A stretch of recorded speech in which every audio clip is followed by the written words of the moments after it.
Hey guys, I know we're all massively worried about what's going on with SNAP benefits right now because we've been told that those benefits will not be issued on November 1st if the government shutdown continues.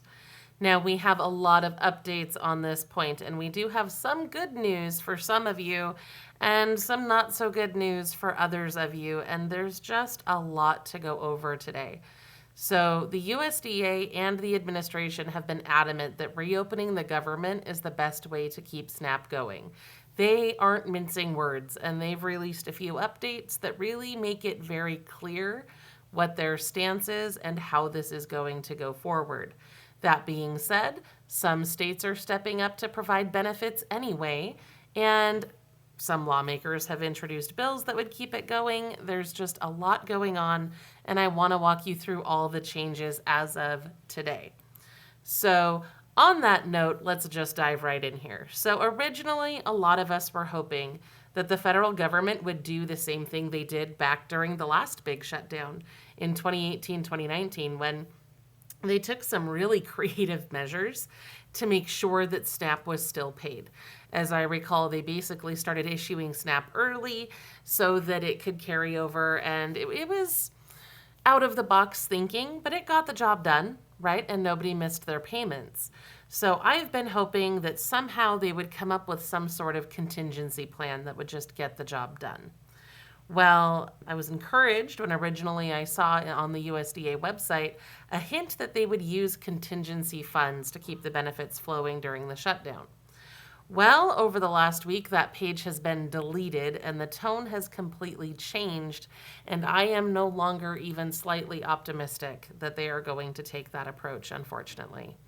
The official USDA.gov website now has this huge eyesore of a banner that says, among other things, bottom line, the well has run dry. At this time, there will be no benefits issued November 1. That's pretty blunt.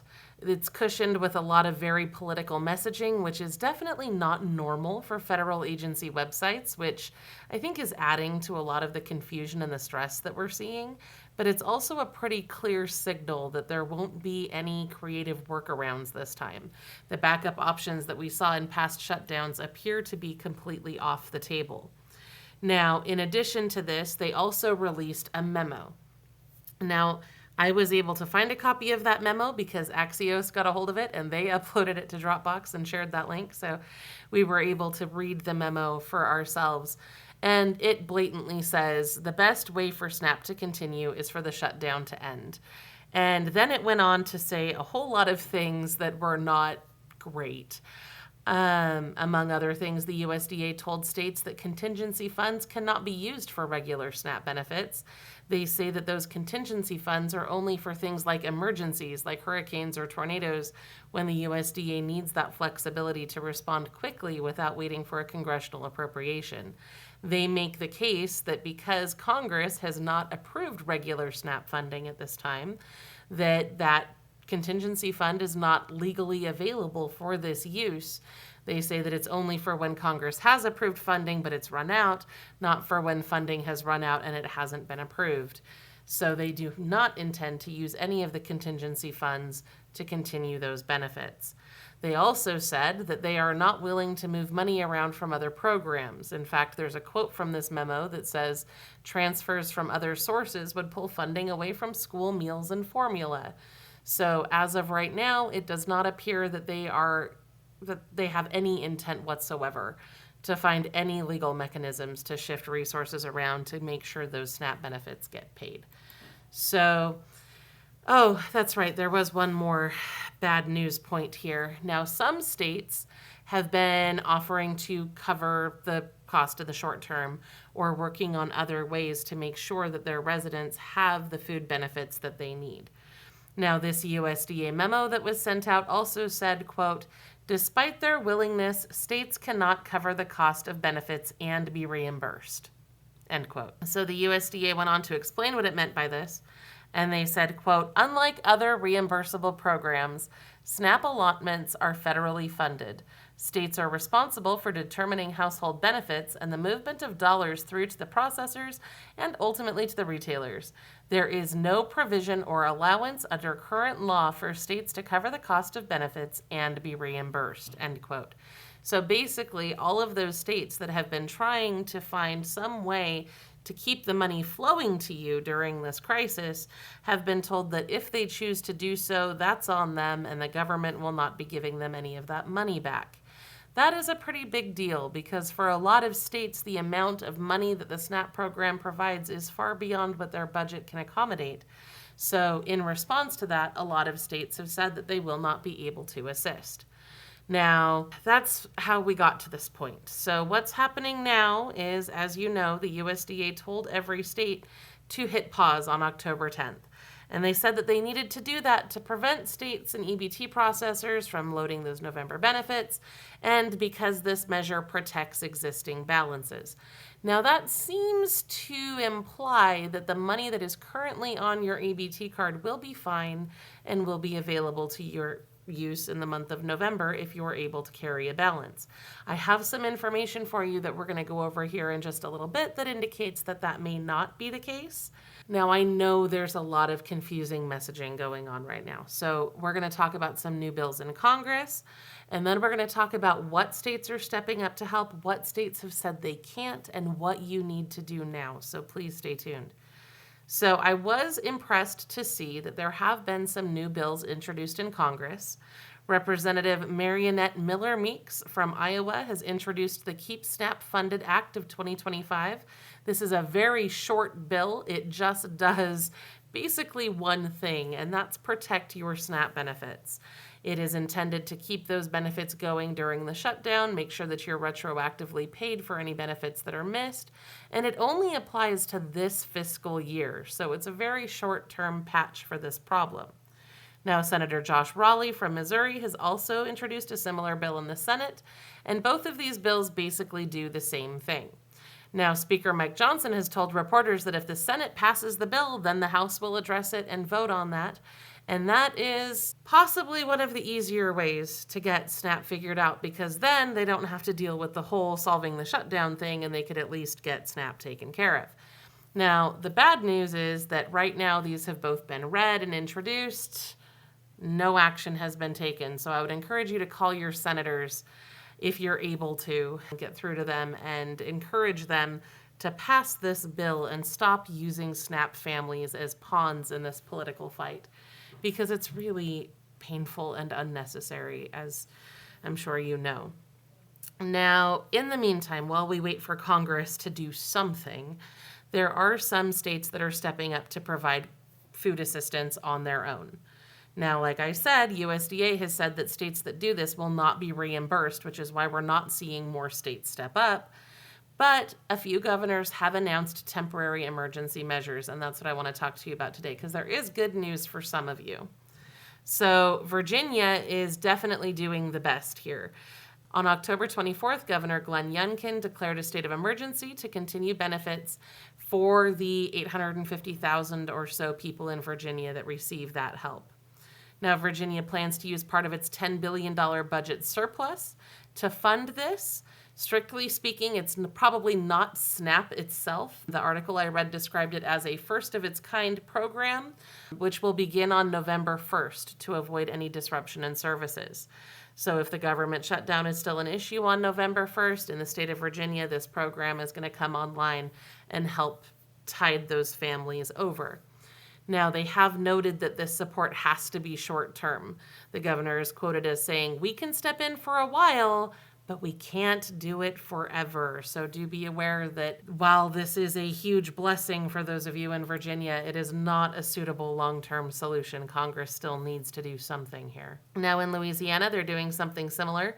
On October 25th, Louisiana leaders announced plans to cover part of SNAP costs with some of their state funding. So Governor Jeff Landry signed an executive order extending benefits between November 1st and November 4th, which is really interesting because there's about 793,000 people in Louisiana who receive SNAP benefits, and this initial order is only going to cover about 565,000 of those people, those who receive their benefits between the 1st and the 4th. Now, it looks like state legislators want to go far beyond that and potentially cover multiple months if needed, but that looks like it's probably going to require an act of the state legislature to make that happen, but they are discussing that expansion, so we'll see how that goes. Now, Vermont has indicated that they are probably going to do something. State officials have said that they're developing stopgap measures to cover both food and heating assistance if the shutdown continues. The state's emergency board is going to meet this week to finalize a funding plan, and Senator Andrew Perchlik said that he's confident the money will go out.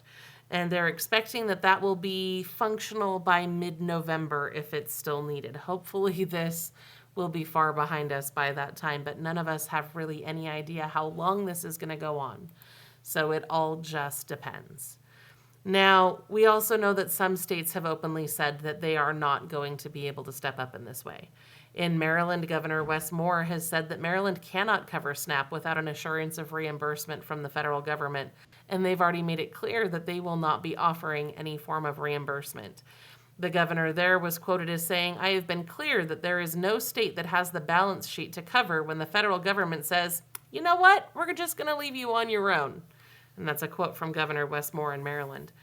Now, Newsweek has published this map of states that have issued warnings about the SNAP shutdown, but notably, some of the states that are highlighted on this map are already working on their own solutions, like Virginia, Louisiana, and Vermont. So take that with a grain of salt when you see these maps. As somebody who is trying to track this in real time, it is exhausting and overwhelming to try to keep up with the amount of news that is coming out of both Washington, D.C. from the federal government and each individual state as we move through this unprecedented crisis together.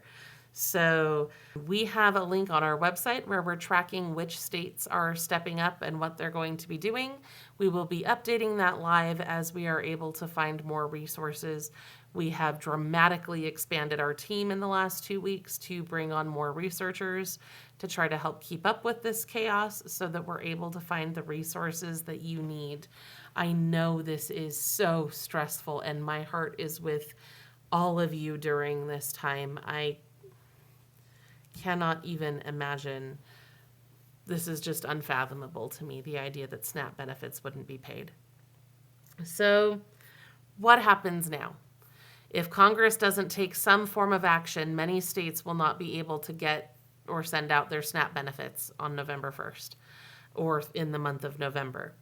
Even if Congress takes action this week, there could still be delays in issuing November's SNAP payments.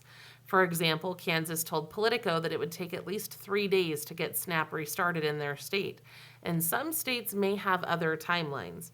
So if they wait until later in the week, we may see delays anyway. That being said, I think we can all agree that a delay of a few days or even a week is better than not getting those benefits at all. So do be aware of that. Now, unless your state makes a special plan like Virginia or Louisiana have done, your November benefits could be delayed or frozen, and we do not know how long this will last. I am not trying to scare you. I know a lot of people have said that I've been fear-mongering lately, and I'm really trying not to. I'm trying to bring you helpful resources as much as possible and the encouragement that I know we all need. But the facts are that this situation is very dire. So I want you to be aware of what you need to do to stay safe during this time. Now, we've had a bit of a debate on this channel over the last few weeks because some states are saying that you need to spend any money that remains on your SNAP card or it could disappear. And other states are saying, oh no, your existing balance is going to be fine. I myself have told you repeatedly over the last couple of weeks that you should be able to carry that balance into November without worrying about it. But I am starting to change my mind on that. I have seen official guidance from some states like Arkansas that have said, quote, the SNAP retail system may disallow purchases beginning on November 1st, even if you have funds in your account. Now that is strongly worded language, and it does conflict with some things that I've seen elsewhere. Some states are saying that you will be fine. That being said, we also know that EBT theft is a thing, And the longer you carry a balance, the more at risk you are.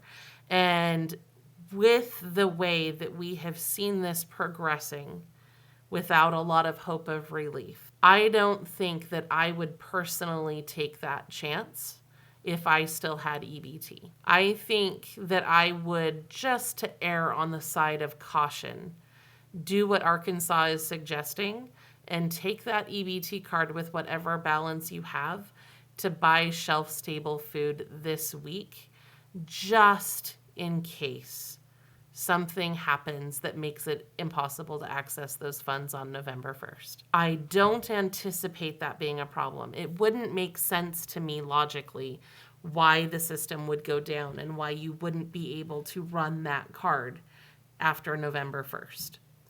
That being said, we are living in an era where a lot of things are happening that don't make logical sense to me. I have been covering this news and these topics for a very long time. Low income relief is more than 12 years old at this point. I have been at this a long time, and I have never seen this sort of uncertainty before. So even though I think you're probably okay to carry that balance into November, I would urge you to just go use it on shelf-stable food that could last you a while, just in case. Because I don't want to be the reason that you didn't. And I don't want any of us to find out the hard way that that's not going to work the way that logically it should. So please, if you have a balance, if you're planning to wait until November 1st to do your shopping, find some time to do that this week. Make sure that you have the staples that you need. Try to avoid perishables, obviously, just because we don't know how this is going to work. We are still offering our food bank cookbook for free at lirlinks.com/cook. You can claim your free copy of that. I know it's still for sale on the merch shelf. The free copies are available through our website, so you'll need to go over there to get those. I would encourage you to go check out the video we did last week about how to get free food during the shutdown, because there are other resources available to you that may be able to assist during this time. Now, with all of that in mind, if you have Medicare, it is still open enrollment. I know everything else right now feels 1,000 times more urgent, but open enrollment only lasts until early December, and then it's too late. So if you have Medicare, you need to call these guys. Chapter is amazing. They'll look at everything that's available to you, help you figure out what plan is going to give you the best coverage and pay for your doctors and your medications. I know it's easy, especially right now when things are so stressful, to get blindsided by ads that are promising you grocery cards and other incentives. But you have to make sure that you're not gambling your coverage in exchange for those kinds of benefits. These guys can help you take an honest and impartial look at all of the options that are available to you and help you make sure that you're making the best possible choice for your unique situation. So I recommend that you give these guys a call, and I will be back tomorrow with other resources that can help you save money and get free stuff. And until then, please know that you are in my thoughts, you're in my heart, you're in my prayers, and I am worried about you. I hope that you're doing okay. I know this is stressful, but we're here to help. Feel free to drop a comment with anything that you are worried about or want us to look into. We will do our best to keep up on those comments. I know we get a lot of them, but we'll do our best, and I will see you there.